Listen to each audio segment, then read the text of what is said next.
I'm going to be doing a review of the movie Spider-Man Far From Home, one of the latest Marvel movies and the last Marvel movie in the Phase 3 of the MCU.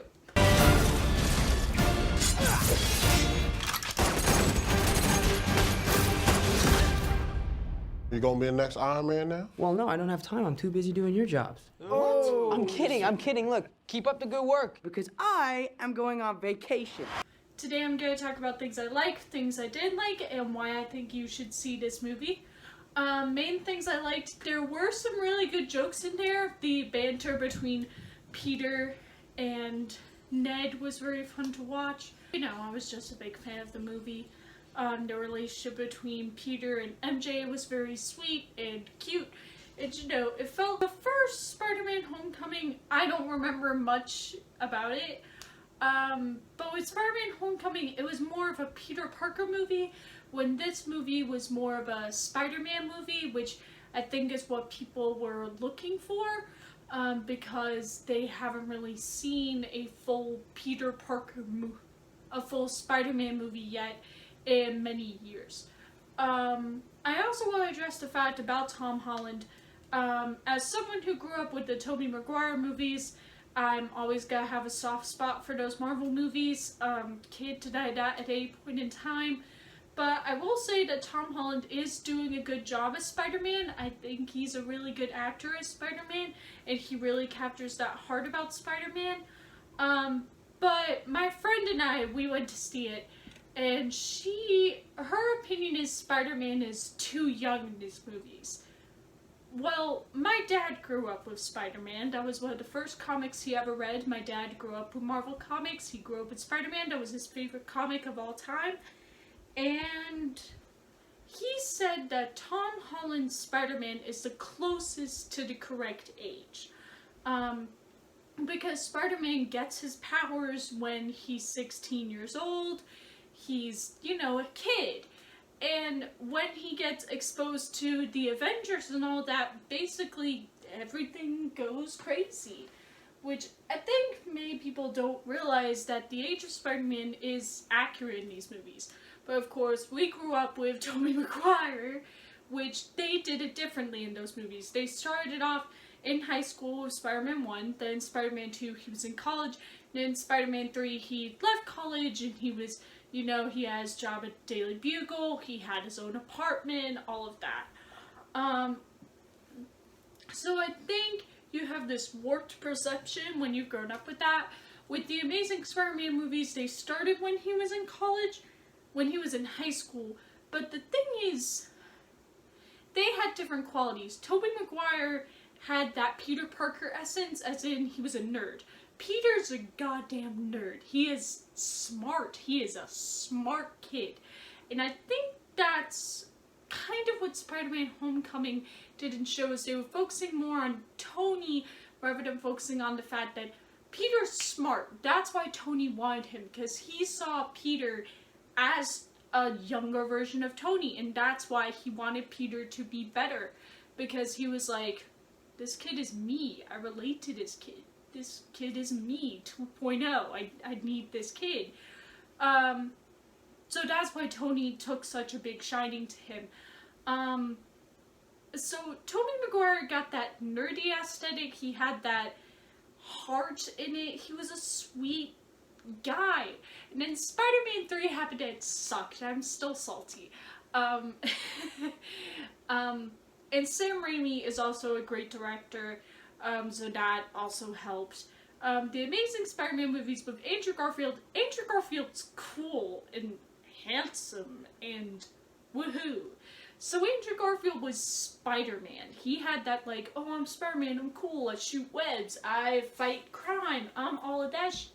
But in high school, he wasn't a nerd. You didn't really see him in school, which I think is what they forgot, is Peter's a student. He's a high school student. He's a kid. That's what he does. And with these ones, they're showing him as a kid in high school, doing all of this stuff, and it's sweet, and it's filled with heart, but he's also got that balance of, I'm a nerdy kid, but I'm also Spider-Man, and I have so much responsibility, which is a big part of Spider-Man is there's so much responsibility. With great power comes great responsibility. And this was a really good Spider-Man movie, honestly. I know there are some people that don't like it, but I did.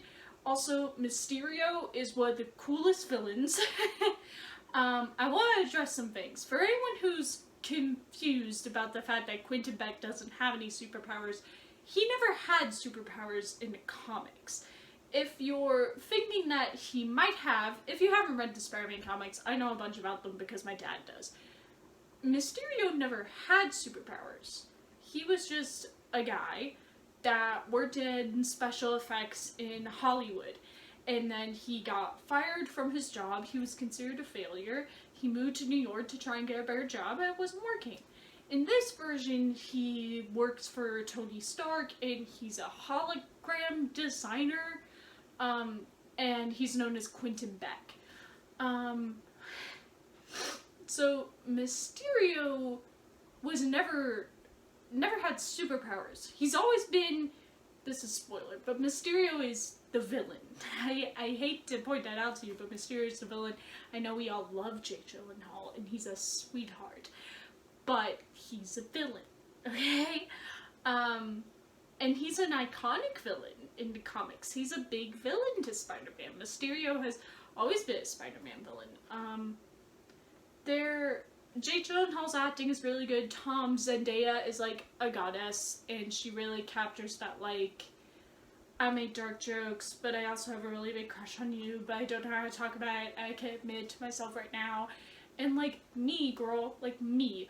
Also, Ned and Betty, so stupid, but so correct. As someone who's in a relationship, I can guarantee you some of that is accurate. Like, how annoying they are.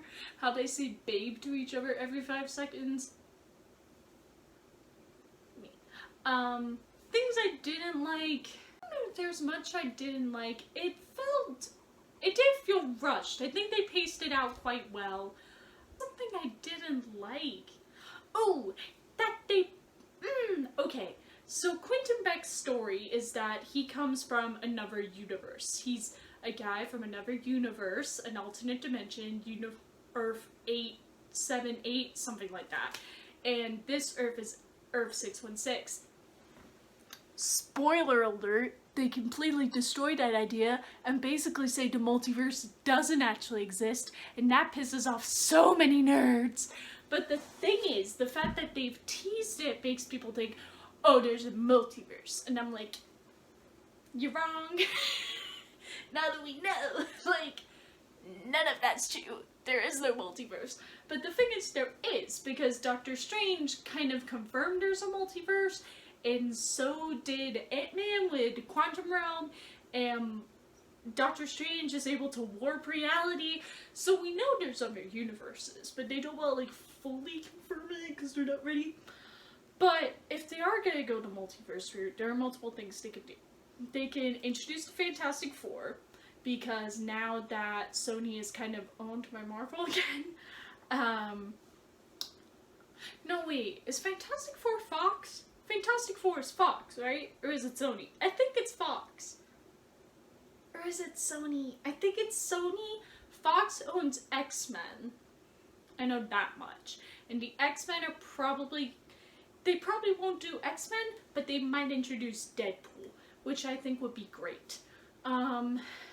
Things I didn't like, destroying the multiverse idea, but, like, we already know there's a multiverse because of Ant-Man and also Doctor Strange. So if you haven't seen either of those movies, first of all, you're weird. I don't know why people don't like Ant-Man. I think he's freaking cool, and Paul Rudd is awesome, so, suck my dick. What are other things? They got rid of the multiverse idea. Nick Fury is a dick. In the end credit scene, there are 2 end credit scenes. In the first end credit scene, it's a mid-credit scene. Basically, Peter's name is revealed to the public and everyone knows Spider-Man is Peter Parker. I'm gonna put the GIF, or if it's on the internet, yeah, what the... We are ready. Now, what my Dad thinks is weird is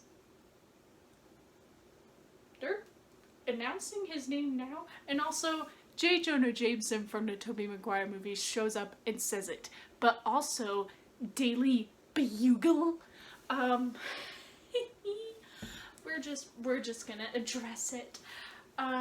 He's gonna die. He's gonna die. Peter's gonna die, and then Miles Morales is gonna show up. I'm just telling you that now. If Spider-Man 3 happens, which I don't know what they're gonna call it, because they got Homecoming, Far From Home, I don't know, like Homesick. That'd be sad. Ooh. But they're gonna kill Spider-Man and introduce Miles Morales. Like, we all know that. They might do a time jump.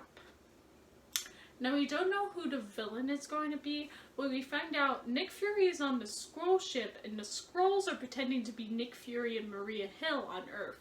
So I don't know where Maria Hill is. I don't know how long Nick Fury has been a Skrull on Earth. We have multiple questions. Where are you, Nick? Where are you? I think right after the funeral, he left. Right after the funeral, he was like, bye-bye. Tony Stark's funeral. Spoiler alert, but you already know that because you've watched Spider-Man Far From Home. I love that they address, like, Peter's loss with Tony. That is a big loss. And basically, Tony's loss is a symbolism of the significant loss of Uncle Ben. They decided not to address the Uncle Ben loss. I mean, they kind of did because May's single, so we know Uncle Ben isn't around. But in this universe, Tony Stark signifies and symbolizes that Uncle Ben. Because, like, we've seen the Uncle Ben storyline, like, twice now, and we don't need to see it again. I'm starting to think, reasons you should see this movie, it's good.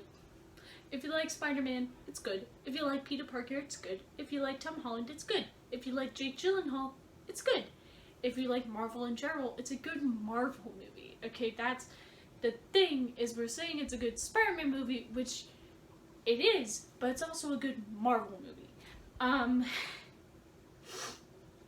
wanna open up a group in the comments, but I'm also gonna put a poll on Twitter. Which one is worse, Spider-Man 3 or The Amazing Spider-Man 2? I'm introducing.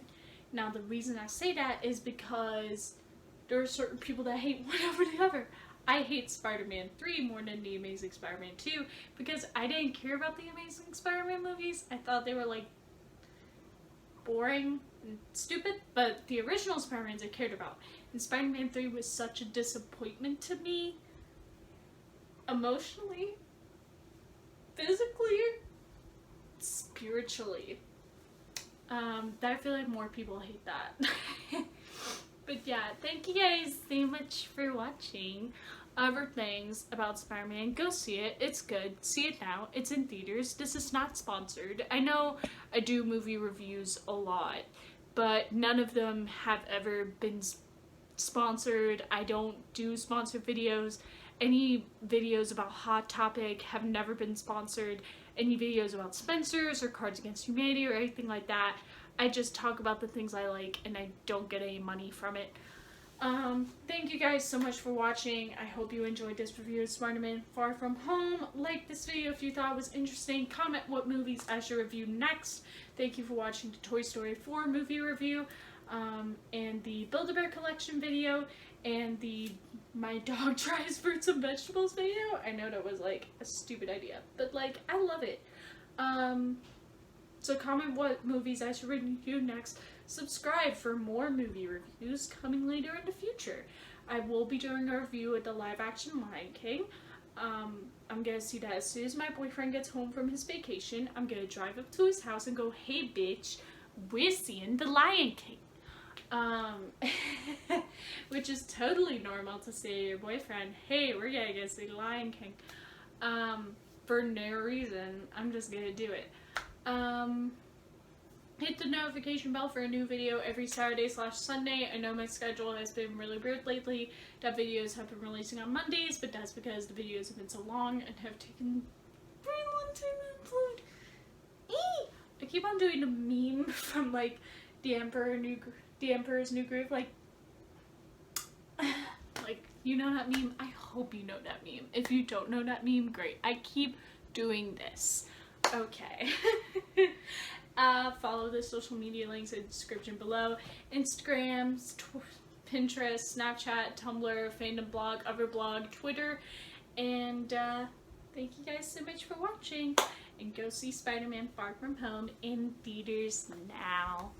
I don't get sponsored, dude. I'm doing this out of the kindness of my own heart.